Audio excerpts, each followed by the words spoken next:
Assalamu alaikum student. Here this lecture of the philosophy is our third lecture.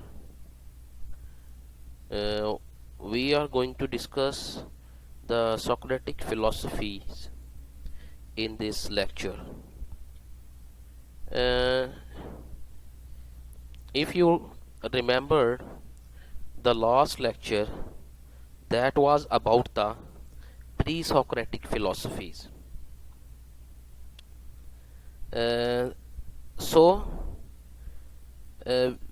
we should move on to the Socratic philosophy from the pre-Socratic philosophy, as you know all. तो इसके अंदर हम देखते हैं, let's we move on our first slides, which is about the introduction of Socrates. A brief introduction of the Socrates. Socrates was born in Alopes. Alopes is a place in the Greek. So he was a classical Greek philosopher. Classical Greek philosopher means, याद रखें, जहां भी classical का word आएगा तो model philosopher के meaning में इस्तेमाल होगा. ठीक है, ऐसा फिलोसोफर जो कि आने वाले बाकी जो उनकी जो इल्मी रिवायत है, जो नॉलेज ट्रेडिशन है ना, उसके ऊपर उसका पॉजिटिवली इफेक्ट हो. तो that philosopher is called the classical Greek philosopher. ठीक है, क्लासिकल का मीनिंग ये है जो अपनी इफेक्टिविटी जो है वो दूसरे फिलोसोफर्स तक रखे, या पूरे जो फलसफा है, रिवायत है, जो रिवायत फलसफा है, ट्रेडिशन है फिलॉसफी की, उसके अंदर उसका इम्पैक्ट हो. ऐसे फिलोसोफर को हम क्या कहते हैं? Classical philosopher. He was the founder of western philosophy. तो इसको वेस्टर्न फिलोसफी का फाउंडर कहा जाता है. जितनी भी वेस्टर्न फिलोसफी है, उन्होंने अपना जो पाइनियर है, उसका जो पाइनियर है वो सोक्रेटिस है. What is the cause behind this? You have already know that in the last lecture we discussed that the pre-Socratic philosophies are mostly based on the myth. ठीक है ना? तो वो या मिथ जो या रिलीजियन या डॉगमेटिक थी, वो मतलब एक अकीदा पर मबनी जो फिलॉसफी थी, प्री सोक्रेटिक जो फिलॉसफर थे. तो सुकरात ने या सोक्रेटिस ने इसकी जो बेस है उसको चेंज किया है, उसको रीजन बेस्ड बनाया है.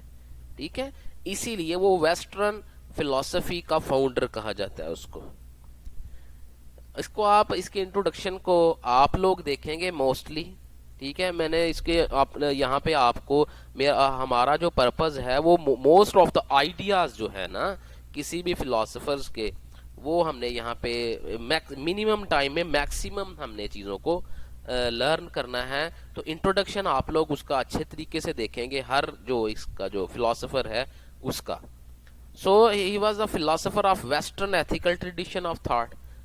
तो ये एक ऑब्वियस बात है कि वेस्टर्न एथिक, जब वो वेस्टर्न फिलोसफी का फाउंडर है तो it means western ethical tradition of thought का भी वो फिलोसफर हुआ. ठीक है ना? पूरी की पूरी western philosophy develop he on the basis of the Socrates philosophies के ऊपर है. ठीक है जी. तो he was died in 399 BC in classical Athens. 399 BC के अंदर क्लासिकल एथेंस के अंदर उसकी डेथ हुई है. One interesting thing about the Socrates is that there is no writing piece that is associated with the Socrates. Socrates ने कुछ लिखा नहीं है खुद, उसके writing of peace of writings नहीं है अपने. उसके जो आगे से जो स्टूडेंट्स हैं ना, ये प्लेटो, एरिस्टोटल्स वगैरह, इन्होंने इसको आगे जो है ना प्रमोट किया है सोक्रेटिस को. ठीक है, तो ये इसका एक ब्रीफ इंट्रोडक्शन है. Then we move on the basic key ideas of Socrates in the discipline of philosophy. Socrates के जो आइडियाज हैं फिलोसफी के, उसको अब हम देखेंगे कि वो क्या है. Number 1 is Socratic ignorance. Socratic ignorance means awareness of one's own absence of knowledge. एक शख्स, कोई भी इंसान, ठीक है, उसके जो नॉलेज की जो एब्सेंस है ना उसकी खुद की, उसको अपनी ला इल्मी का इल्म हो. ऐसा शख्स जो अपनी जहालत का इल्म रखता हो, उसको ये पता हो कि वो ये नहीं जानता या वो ये नहीं कर सकता. ठीक है, knowledge of his on ignorance. तो ऐसा जो नॉलेज को हम क्या कहते हैं? Socratic ignorance. इसको क्या कहा जाता है? Socratic ignorance. यानी कि एक शख्स, यार दो चीजें हैं यहाँ पे कि एक तो है कि अपनी जहालत, इसको मैं आसान से वर्ड में अगर कहूँ कि दो चीजों का इल्म है. एक इल्म खैर है, एक इल्म शर.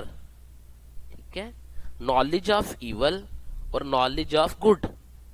तो जो बंदा यहाँ पे वो ये कह रहा है, मोस्ट ऑफ द टाइम लोग जो हैं वो समझते नहीं है कि नॉलेज ऑफ इवल जो है वो भी नेसेसरी है ह्यूमन बीइंग के लिए, है ना. तो वो ये मैं एग्जाम्पलीफाई कर रहा हूं ताकि आप लोगों को ये आइडिया जो है ना क्लियर हो. वैसे तो ये है कि जो कुछ मैं नहीं जानता मुझे उसका नॉलेज हो. इसकी एग्जाम्पल मैं आगे दूंगा, ठीक है ना. तो इस तरह मोस्ट ऑफ द टाइम बुराई का इंसान को नॉलेज कम होता है, लेकिन वो ये नहीं जानता कि उसको इसका नॉलेज नहीं है. ठीक है.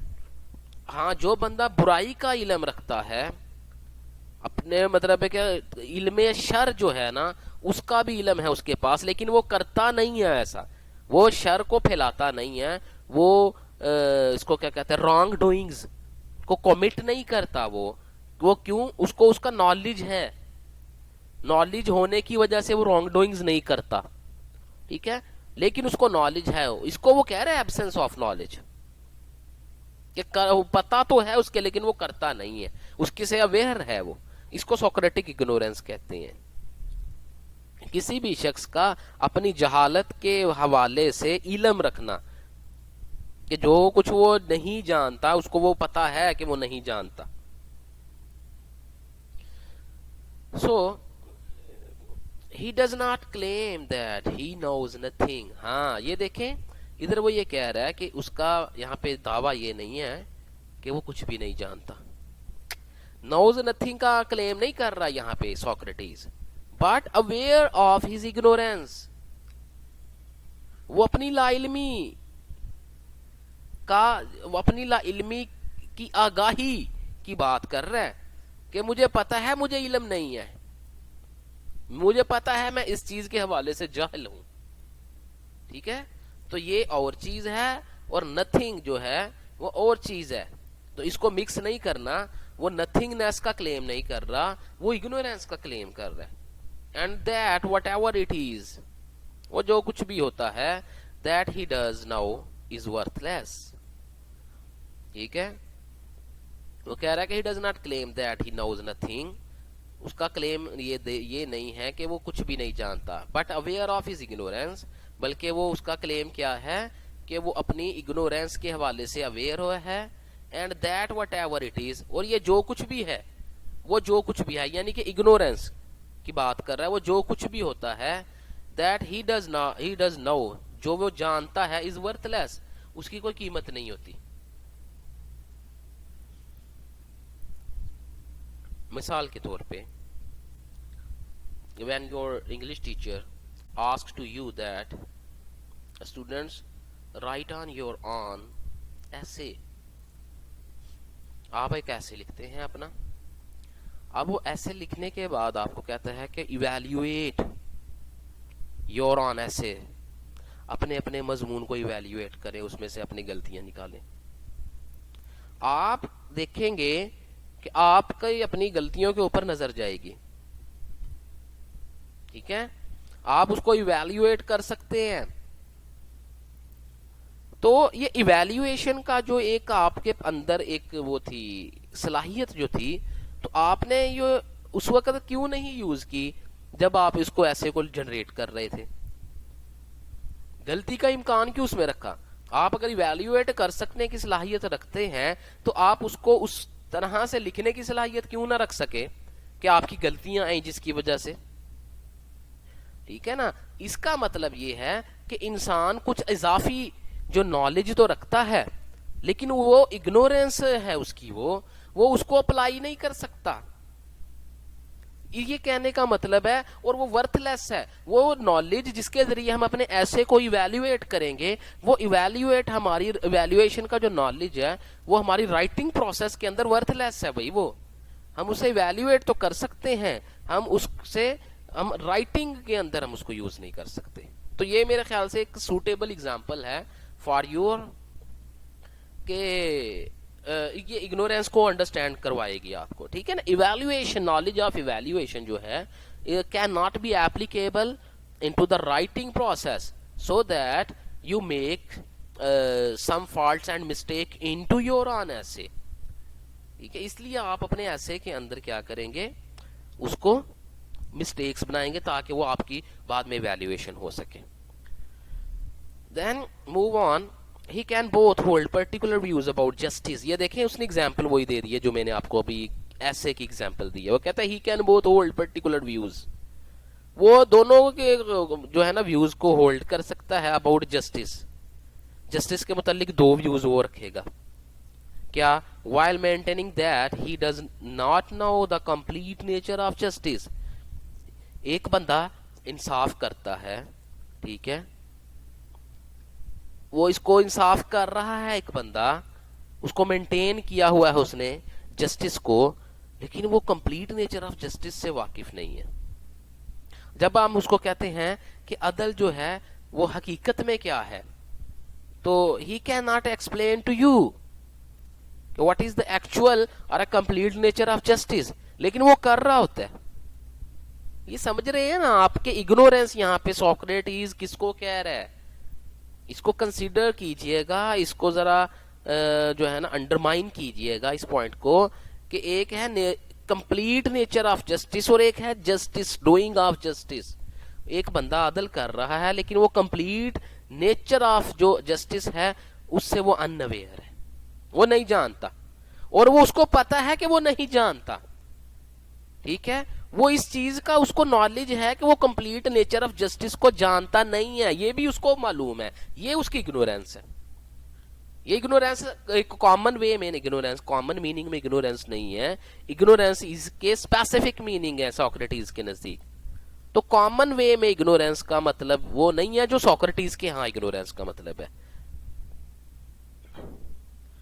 Then second idea is the priority of the care of soul. It is very easy to understand. Care of soul is the most important, means that human being must care for his soul more than anything else।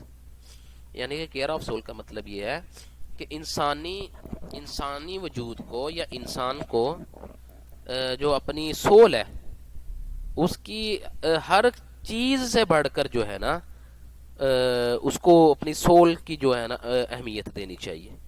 यानी कि अपना जो उसकी जो रूह है वो सब उसको उसकी ज्यादा केयर करनी चाहिए किसी दूसरी चीज से, क्योंकि वो नीचे क्लेम करता है कि citizen cares more for wealth, for their reputation, for their bodies. कहता जो सिटीजन हैं वो किसकी केयर ज्यादा करते हैं, वो अपनी दौलत की केयर ज्यादा करते हैं, वो अपनी इज्जत की या जो सोसाइटी के अंदर उनकी जो रेप्यूटेशन है वो उसकी बहुत ज्यादा केयर करते हैं, वो अपनी फिजिकल बॉडी की बड़ी केयर करते हैं। जैसे एक ये मतलब है कि कम जो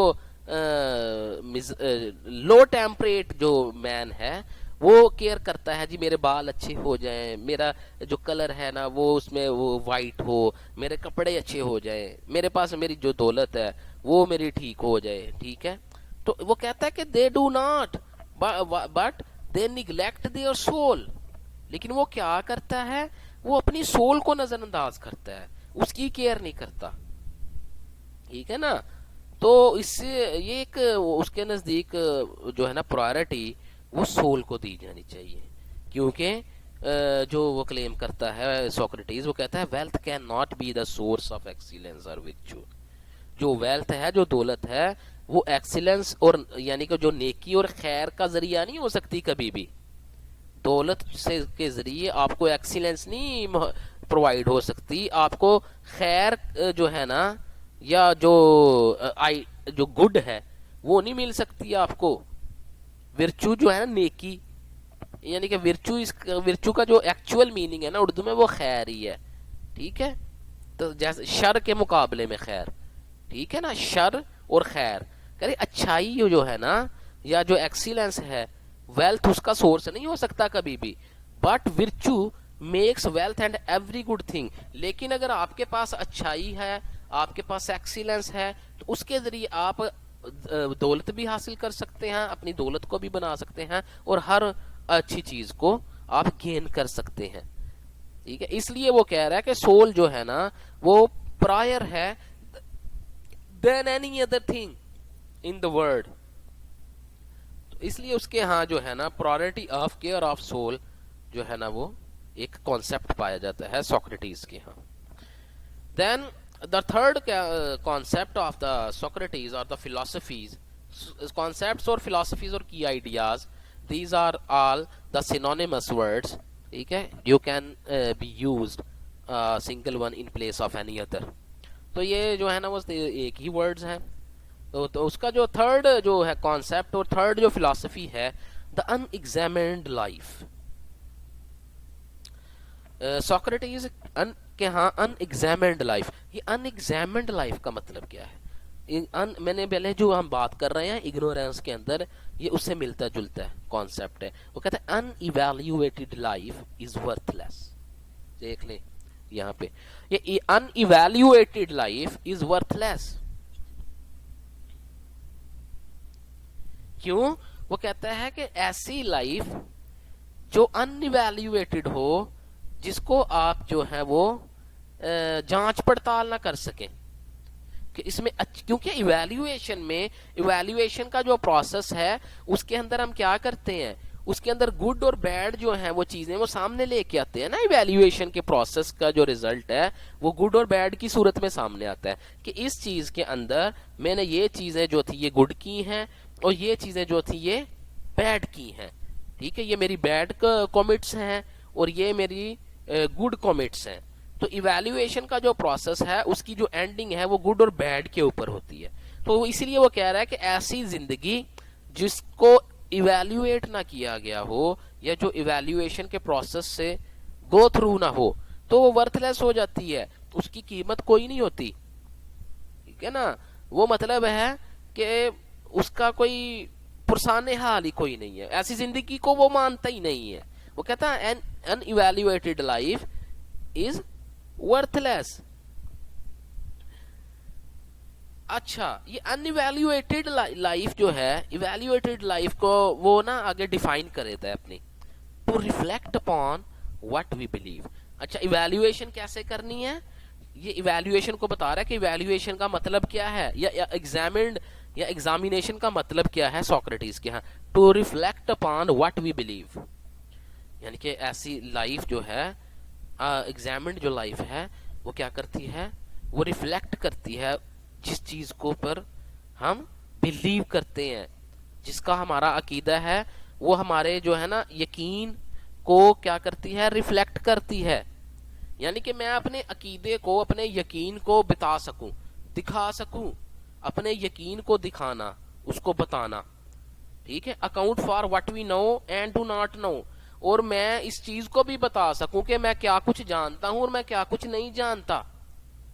अगर ये चीजें मैं ना बता सकूं कि मैं ये कुछ जानता हूं, मैं ये कुछ नहीं जानता, ये बेसिक क्राइटेरिया है इसकी इवैल्यूएशन का, एग्जामिन्ड लाइफ का बेसिक क्राइटेरिया सोक्रेटिस के यहाँ ये है कि एग्जामिन्ड लाइफ और इवैल्यूएटेड लाइफ वो लाइफ है जो जिसके अंदर एक जो इंसान है वो ये कुछ बता सके जो कुछ वो जानता है, और वो कुछ भी बता सके वो जो कुछ नहीं जानता, यानी कि अपने इग्नोरेंस, अपनी नोइंग और अपनी क्या है नथिंगनेस और नोइंगनेस, इन दोनों का नॉलेज हो उसके पास। ठीक है, ऐसी जो लाइफ है वो ही लाइफ एग्जामिन्ड लाइफ होती है।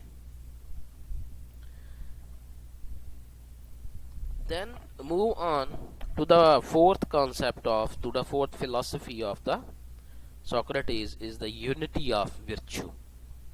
This one is very important, और ये समझ लें कि पूरी फिलॉसफी जो है ना सोक्रेटिस की वो इस पे ही बेस करती है। ये बेसिकली जो आइडिया ऑफ वर्च्यू है ना उसका, या फिलॉसफी ऑफ वर्च्यू है, ये उसके ऊपर सारी की सारी फिलॉसफी बेसिकली सुकरात की सारी फिलॉसफी वो कॉन्सेप्ट ऑफ वर्च्यू पे जो है ना स्टैंड करती है। इसको हम देख लेते हैं। यूनिटी ऑफ वर्च्यू जो है वो किसको कह रहा है? कहते हैं ऑल वर्च्यू इज नॉलेज। ये ऑल वर्च्यू क्या है जी? ऑल वर्च्यू वो क्वालिटीज ऑफ ह्यूमन बीइंग है जो कि एवरी ह्यूमन बीइंग कैरी करता है इनटू हिमसेल्फ और हर सेल्फ। वो क्या हो सकती हैं? वो जस्टिस भी हो सकता है, वो विजडम भी हो सकती है वर्च्यू, वो करेज भी हो सकता है, वो पाइटी भी हो सकती है, वो ब्रेवरी भी हो सकती है, वो इंटेलिजेंस भी हो सकती है, वो उसकी मॉरल जो है वो एक एस्पेक्ट से भी उसको चीजों को लिया जा सकता है। ठीक है जी, उसकी पंक्चुअलिटी भी हो सकती है, उसकी जो लविंग है दूसरे इंसानों के साथ वो भी उसकी हो सकती है depiction. These all are the qualities are the virtues according to the Socrates. वो कहता है ये सारी की सारी are one, these all are one, all virtue is knowledge. ठीक है, ये सारी की सारी क्या है? ये नॉलेज है। ये सारी की सारी एट्रीब्यूट्स, ये सारी की सारी प्रॉपर्टीज और क्वालिटीज ये वर्च्यू हैं। ये क्या है? वर्च्यू। कैसे? वो कहता है कि one can Socrates rejects that one can be wise without being temperate because both have same opposites। वो आप एक बंदा ये कहे कि एक बंदा जो है वो अक्लमंद भी है और वो दाना भी है। बुजुर्ग, टेम्परेट का मतलब क्या है? बुजुर्गी, दानाई।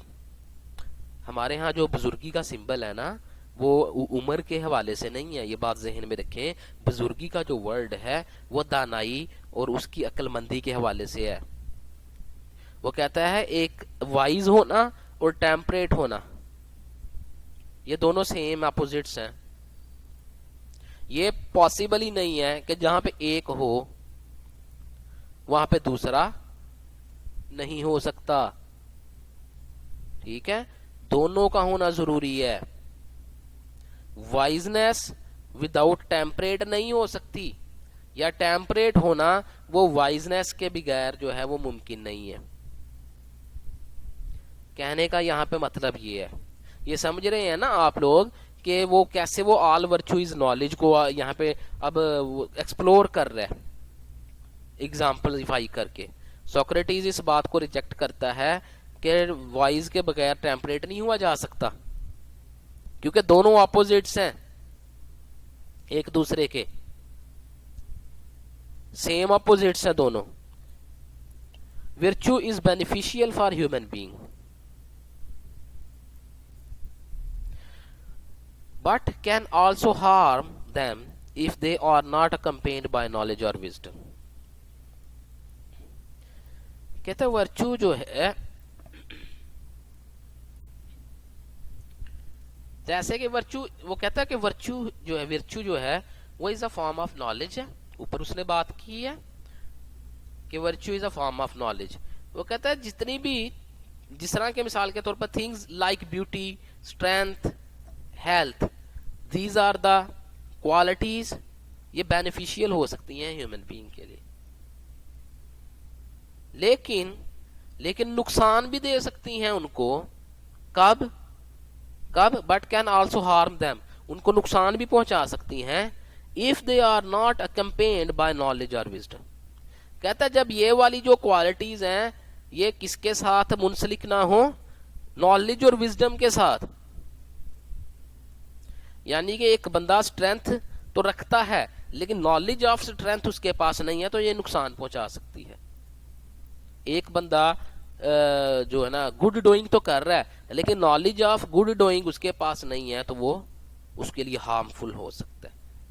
तो ये कहने का यूनिटी का मतलब ही ये है उसके यहाँ, ये यूनिटी का वर्ड इसलिए मैंने यहाँ पे प्रेजेंट किया है ताकि आप लोगों को ये समझ आ जाए कि यूनिटी ऑफ विर्चू का मतलब ये है कि चीजें जो हैं वो अपने इल्म के साथ ही नताइज पैदा करती हैं। ठीक है, एक्शंस जो हैं, एक है परफॉर्म करना, परफॉर्मेंस एक डिफरेंट थिंग है और नॉलेज ऑफ परफॉर्मेंस एक डिफरेंट थिंग है। ये मैं थोड़ी सी अब ये बात हमारी सीधी हो गई कि परफॉर्मेंस एक डिफरेंट वे है, नॉलेज ऑफ परफॉर्मेंस एक डिफरेंट वे है। अब सोक्रेटिस ये कह रहा है कि वो बंदा परफॉर्मेंस नहीं कर सकता जिसके पास नॉलेज ऑफ परफॉर्मेंस ना हो। तो नॉलेज ऑफ परफॉर्मेंस और परफॉर्मेंस दोनों का होना जरूरी है, दोनों एक दूसरे के बगैर नहीं रह सकते। वो कहता है ये बंदा जो नॉलेज ऑफ परफॉर्मेंस के बगैर परफॉर्म करेगा ना वो नुकसान में जाएगा, वो हार्मफुल हो सकती है वो परफॉर्मेंस उसके लिए।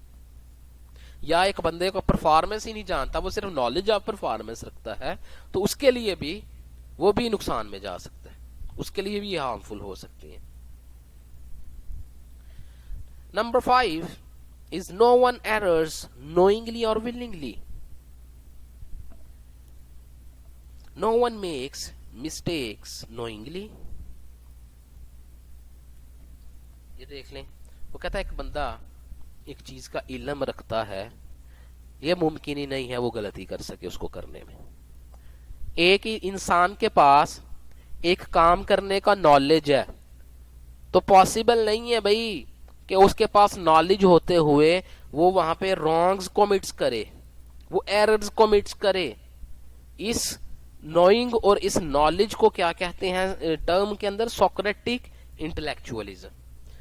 इसको क्या कहते हैं, ऐसे नॉलेज को सोक्रेटिक इंटेलेक्चुअलिज्म।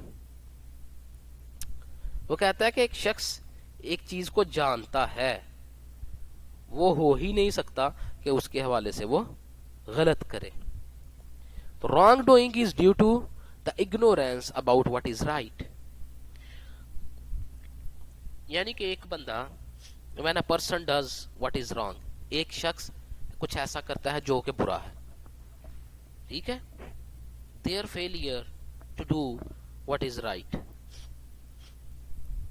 वो अच्छा नहीं करता, अच्छा करने में नाकाम है। एक बंदे ने एक काम को गलत किया, उसने उसको अच्छा नहीं किया, ठीक है, उसने उसको मतलब बुरा काम किया, एक बंदे ने शर का काम किया, उसने खैर का काम नहीं किया, या वो खैर का काम करने में नाकाम हो गया। इसकी वजह क्या है सुकरात के यहाँ, वो कहता है कि ये पता है क्यों हुआ है, ये ignorance about what is right, ये उसकी इग्नोरेंस है किसके मुतल्लिक, खैर के मुतल्लिक। वो ये जानता नहीं था, he has not the knowledge of right, of the doings of right, right doings को नॉलेज नहीं था उसके पास, इसलिए उसने bad doings, wrong doings commit की हैं, राइट डूइंग्स को नॉलेज ना होने की वजह से। ठीक है ना, तो यहां पे ये बात कर रहा है, ये बात समझाने का मतलब ये है कि जो शख्स एक अगर वो नॉलेज रखता राइट डूइंग्स का, तो ये पॉसिबल ही नहीं था कि वो रॉन्ग डूइंग कमिट करता। अगर उसने रॉन्ग डूइंग कमिट की है तो वो किसमें नाकाम हुआ है, राइट डूइंग करने में। वो क्यों नाकाम हुआ है राइट डूइंग करने में, because he has not the knowledge of right doing, about the right doing, कि व्हाट इज राइट, खैर क्या है, ठीक क्या है, वो इसको नहीं जानता, जिसकी वजह से वो गलत करता है। तो it is impossible to know that what is right and to do what is wrong. तो ये वही बात की है उसने कि पॉसिबल नहीं है कि एक शख्स एक ठीक को जानता तो हो, ठीक के मुतालिक उसका नॉलेज ठीक हो, ठीक है, और वो करे वो जो गलत है। ये पॉसिबल नहीं है कि एक बंदा नॉलेज ऑफ राइट डूइंग्स तो रखता है और वो करता वो है जो रॉन्ग डूइंग्स है। इसका आगे वो आंसर देगा कि इस तरह अगर हो भी जाए तो ये किस, ये अभी नेक्स्ट हेडिंग में आ रहा है। ऑल नेक्स्ट कॉन्सेप्ट जो है वो all desires is for good. इसके अंदर वो बताएगा कि एक शख्स अगर ये ऐसा करता भी है तो फिर उसके साथ क्या प्रॉब्लम है कि वो रॉन्ग डूइंग कर रहा है जाने के बावजूद भी, पॉसिबल है ना ये। तो यहाँ पे कहता है all desires is for good, यानी कि जितनी भी जो ख्वाहिशात हैं वो अच्छे के लिए हैं। इसको मैं एक एग्जाम्पल से आपको समझा दूं। एक चोर भी हो, एक डाकू, डाकू की ये ख्वाहिश कभी नहीं होती कि उसका बच्चा भी डाकू बन जाए। Is it clear? ये वो सेंटेंस है कि all desires is for good, तमाम ख्वाहिशात अच्छे के लिए होती हैं। ये एग्जाम्पल मैंने इसलिए दी है ताकि आप लोगों को ये चीज अंडरस्टैंड हो जाए, ठीक है। Human beings do not naturally desire what is bad, ठीक है, कि इंसान जो है वो फितरी तौर पर ख्वाहिश नहीं रखते, ठीक है, जो कुछ बुरा है इंसान फितरी तौर पर बुरे की ख्वाहिश नहीं करता, but rather desire those things, बल्कि ऐसी चीजों की ख्वाहिश करता है that they believe to be good. ये इसको जरा देखिएगा, they believe to be good, बल्कि ऐसी चीजों की ख्वाहिश रखता है या ऐसी चीजों की ख्वाहिश करता है जिनके ऊपर उसको यकीन है अच्छा होने का, ठीक है। वो बैड चीजों की तो डिजायर नहीं करता। क्यों? आप क्वेश्चन तो ये था ना, फिर वो बैड करता क्यों है? क्योंकि उसका यकीन ये होता है कि ये गुड है मेरे लिए, लेकिन एक्चुअल में वो क्या होता है, but that are in fact bad, that are in fact bad. वो असल में क्या होते हैं, वो बुरी चीजें होती हैं। ये चीज, ये बात समझने वाली है कि फितरी तौर पर एक इंसान ख्वाहिश नहीं रखता ना बैड की, लेकिन किस तरह की ख्वाहिश रखता है, लेकिन वो फिर करता क्यों है, वो बैड क्यों हो जाता है उसके पास से? क्योंकि उसका यकीन ये होता है कि ये गुड है जिसकी वो ख्वाहिश रखता है, जिसको वो जानता है, उसका यकीन है कि वो जो कुछ कर रहा है वो अच्छे के लिए कर रहा है, लेकिन वो हो किसके लिए जाता है, वो बुरा होता है, हकीकत में वो बैड होता है।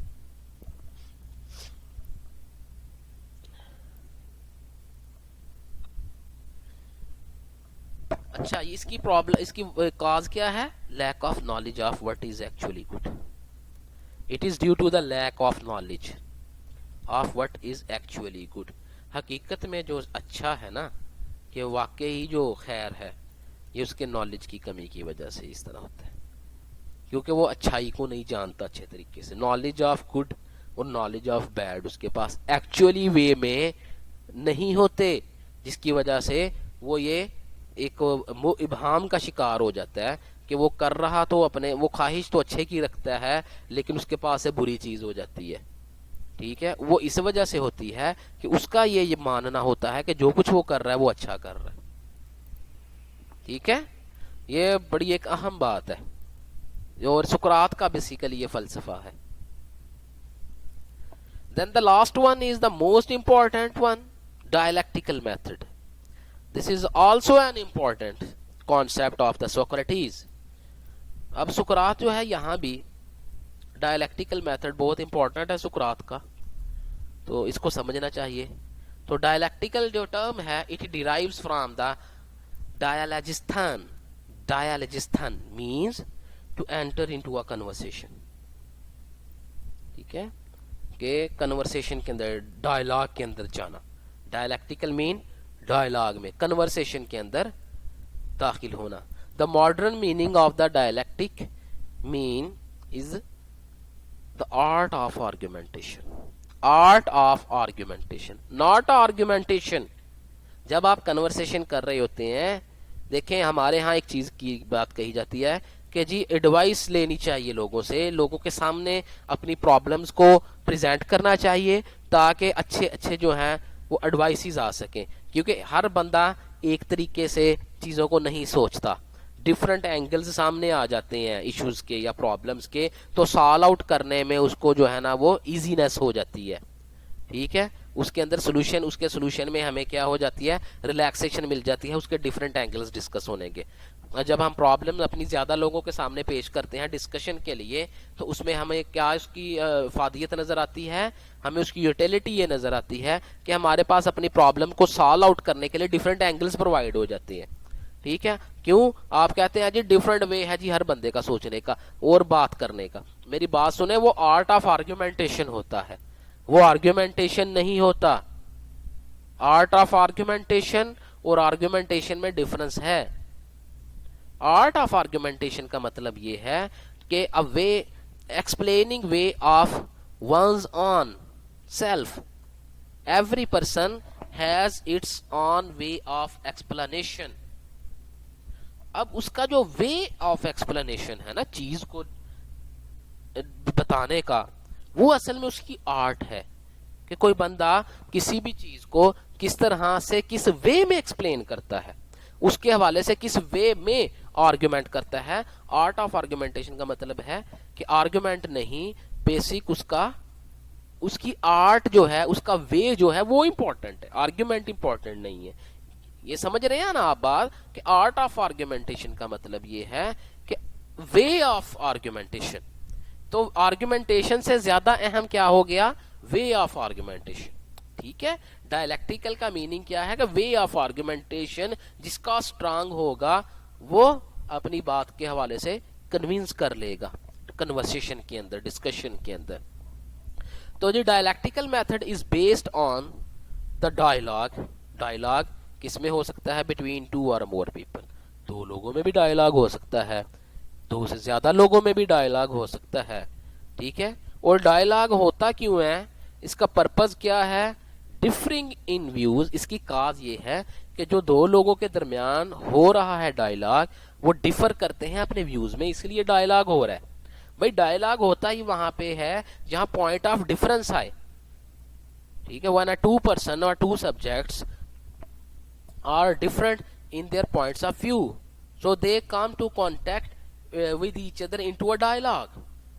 तो वो डायलॉग के अंदर आ जाते हैं, क्यों, डिफरिंग इन व्यूज, अपने व्यूज के अंदर मुख्तलिफ होने की वजह से।